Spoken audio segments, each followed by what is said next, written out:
public resources.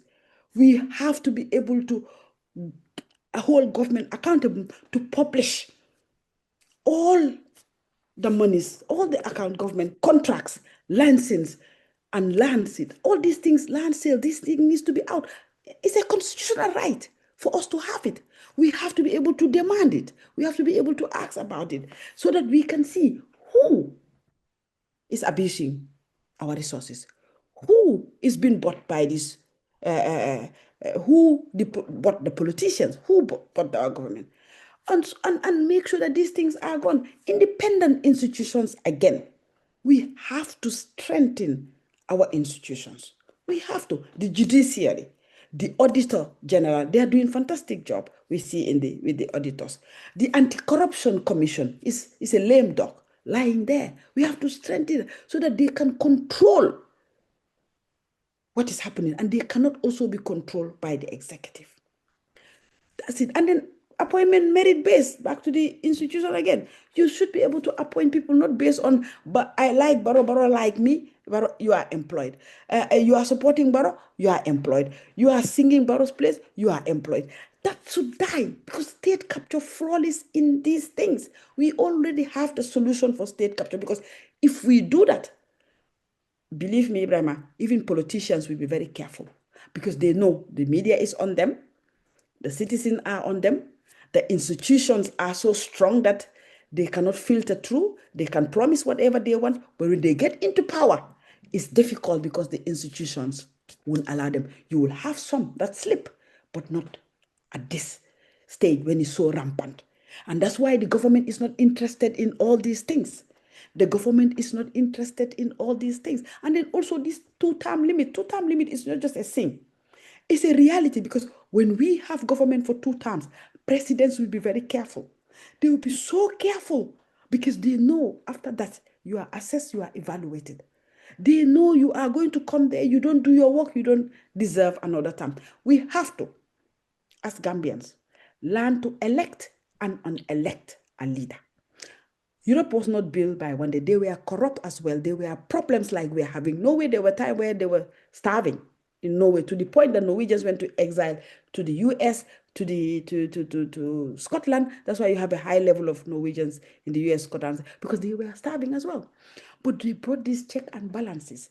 When you cannot deliver, we remove you, we try another person. That person cannot deliver, we remove you, we try, we'll get it right. We shouldn't be afraid to change. We cannot say, oh, if we remove Barrow, I don't know who. No. Let's remove Barrow. We test. We have removed Barrow one stage. We removed Jammeh because he was killing us. We stopped the killing. Barrow came. Now Barrow is now at another level of corruption, abuse of power, authority, and stealing our money. Yes, we remove Barrow. We bring another person. That person continues to steal. We remove you next election. If we do that, we will build the culture of electing and electing leaders. Then we are not scared to remove people. Nobody can tell me Barrow is better than Halifa Sallah, Hussein Dabo, Esafal. Nobody can tell me that. What about the issue of the Yahya Jammeh hangover? I say hangover because there are people who still believe that Yahya Jammeh could come back and then rule the country again. What is your take on that? You see, Yahya Jammeh is brutal. Yahya Jammeh is a brutal man. Yahya Jammeh is the most wicked person Gambia has ever had in the whole history of the Gambia. Yahya Jammeh to come back is Yahya Jammeh, is AFPRC people and AFPRC sympathizers. Many of them, very few you will find who will say Yahya Jammeh would come back, who have no connection with AFPRC or have not been benefactor of AFPRC. And that is sad because we all see it. The TRC is not a lie. When we were in the struggle during Jammeh's time, we spent 22 years fighting with Jammeh in the diaspora. And when we are in the struggle, many people were talking about is foreigners who are doing these things. TRC came and confirmed that no, it's us, our own people, our own brothers and sisters were doing that brutal thing. So the Yahya Jammeh hangover, I always say that 22 years of dictatorship, it has dehumanized Gambians. It has dehumanized Gambians to the point that Gambians even lack the sense of care, the sense of feeling, the sense of sympathy, the sense of care about what this brutal man has did to this country. We are in this situation today. Yes, we can blame Barrow, but we are in this situation today because of Jammeh. Whatever we are going through today is the consequences of that brutal regime and that brutal ruling and that horrible man that has. So for anybody to say that Jammeh should come back, you must be the worst citizen in this country. You must be the most worst citizen. The most, I don't even have a word to describe that because we all saw what this man has done. Yes, it might be difficult period with Barrow. That is true. It's very difficult, but there is no justification for anybody to say Jammeh should come back and kill us, brutalize us, rape, murder us, because that's what they are saying. That's exactly what they're saying. Because it's not about Jammeh coming back, because when Jammeh, somebody who has been so brutal coming back, it's going to be vengeance. And we should be ready for that. And I pray to God, those people saying it, let them be the first victim of Jammeh again. So they will understand what it means. So I think this Jammeh to come back is just that. But were you not disappointed the fact that you're talking about the fact that Barrow is clueless and that the high hopes that you had in him were all dashed away? And then Jammeh also being away in exile is also seen or reading between the lines to understand Barrow's inherent weaknesses. So a section of Gambians, some of them who are not APRC supporters, will see the weaknesses in two leaders and say, it's better the devil you know than the devil you don't know. Yeah, but the devil you know is lethal. Because when people talk about the devil you know is better than the devil you don't know, or because the devil you know is lethal. The devil you don't know is not lethal yet. Well, it's not certain. You don't know what Yeah, that yeah, devil. but it's not lethal yet. I'm coming to that. It's not lethal yet. Barrow, I always tell people I've never regretted removing Jammeh. I've never regretted being in the struggle to fight against Jammeh. I've never regretted 2016 because the best thing that has happened to us is removing Jammeh, because we would have not been here probably today. We wouldn't have been even have the ability to go to the Gambia. We would not have the ability. A lot of people would have been dead today. Yes. But yes, we regret having Barrow in. But that also is the results and the consequences of Jammeh. Jammeh put us to this stage, to the situation where we were so desperate for change, and anything goes just to remove Jammeh because he put us there. Let's not forget that he pushed us to that level that as we were suffocating in our own country, we became refugees in our own country. We were so scared and afraid. People were even scared to talk. People were even scared to say even a thing. Jammeh put us there. We were there because of Jammeh.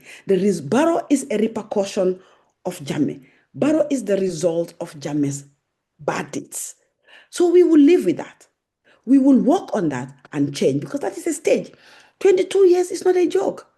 Think about how many children are adult now.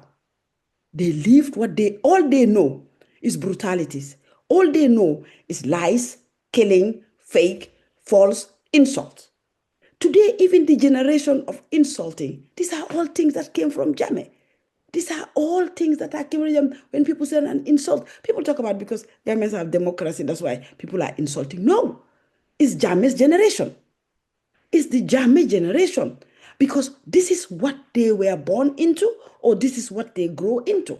And that's why we have problem of even managing, even Gambians. You hear people talking about, Barrow is not even the problem, ourselves. Because it's that generation. And you see, when we took over 2016, we underestimated the damage that has been done. Not just our economy, but our people. Jammeh didn't only kill, he stole our money. He stole money. So the man is brutal. He has caused us so much havoc that is unforgivable. He has caused so much torment that is unforgivable. He has destroyed this country that has once been a smiling coast to the point that he created a generation of angry, indisciplined Gambians. This is Jammeh's legacy, not just the stealing. People forget that. So I don't regret 2016 because we were with a brutal and lethal devil. Now, the new devil is manageable because we've learned. We've learned our lessons and we've seen emerging in the history of Gambia. How many times did we have emerging young people emerging now? Resistance. We now see new resisting movement like the Gala, these young people coming resisting. So we have the space to challenge for now. Yes, we don't know how far Barrow is going to take us, but Barrow will never be able, even if he wants, he can never take us back to Jammeh. He will take us a little bit. We are going into that direction. Of course, there is some dictatorship remnants because he brought all these Jammeh people again and they are trying to use the same thing. But as you see, the moment they test this, people resist, they go back. The moment they test, people resist, they go back. And that's going to continue because there's a generation of Gambians also that are very aware and people who have went through this and they know never again. Whether President Barrow accept never again, Gambian people, a lot of us accept never again. And that's the mantle we hold to deal with this present government. But yes, Jammeh is a no-go area, I guess. And any Gambian talking about that or thinking about that, you must be very evil, honestly, because that's an evil man.